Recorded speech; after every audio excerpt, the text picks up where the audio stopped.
So the thing is, as you're thinking about stock market returns, and as we sometimes get seduced into wanting to try to beat the market, we're going to talk a little bit of psychology and why that happens. But second, some disciplined things you can do to prevent that from happening to you.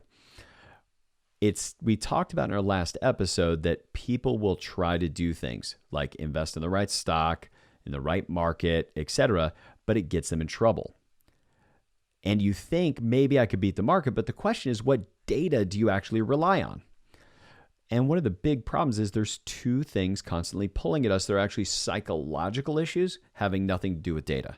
One is confirmation bias, and the other one's survivorship bias. Now, confirmation bias is when we look at data that most agrees with our current outlook. So a simple example is you can go to Google and do a Google search. And what Google does is exactly the same thing your brain does when looking for information.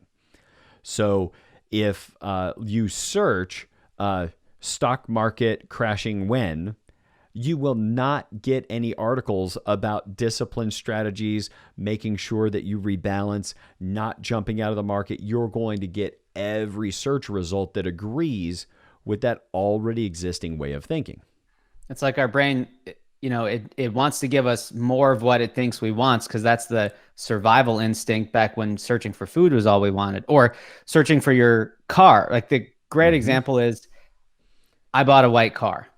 And I'd never had a white car before. And it wasn't until I had a white car that me and my wife especially noticed how many white cars are out there, to just how hard it can be to find your car out in parking lot. Now, there are not as more or less white cars than there were just a year ago.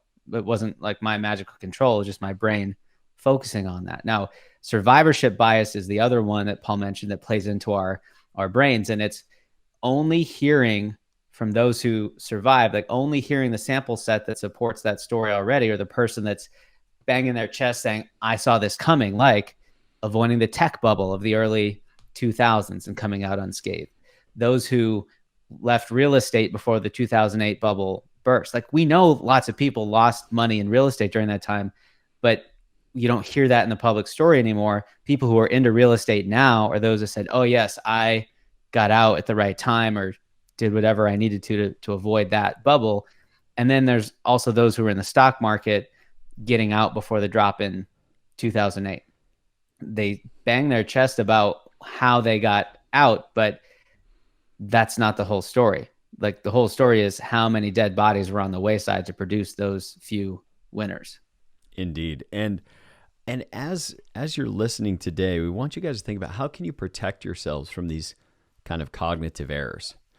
And first, be careful the questions that you're asking. Now, not just in Google, although you should probably be careful of the way you ask things of Google, but it's the question that's in your mind and in your heart about how you're absorbing the world. So for instance, as a business owner, you're going to get very different answers if what you say to yourself is, how do I consistently make $800,000 of income from my business, versus how do I grow a business that has $20 million of revenue? Now, for your industry, maybe $20 million of revenue equals $800,000 of income. But there's lots of ways you can get to $20 million of revenue and be taking home $100,000 income a year and overinvest in the company. So it's always making sure that we're looking for the right thing, because we'll find solutions to those. Same thing with people who say, how do I avoid the next market downturn? Well, that's probably not the question to ask. The question to ask is, what should I be doing with my money and my finances to be in a position that I actually reach definite financial independence, where I can get to a work optional lifestyle?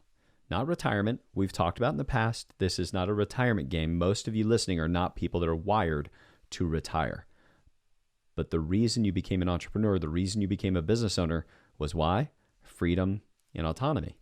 Well, the greatest way to have freedom and autonomy is to also have that money built on your personal balance sheet. So ask the question, how do I create and maintain my financial independence, is very different than how do I get a high rate of return or avoid the next stock market downturn.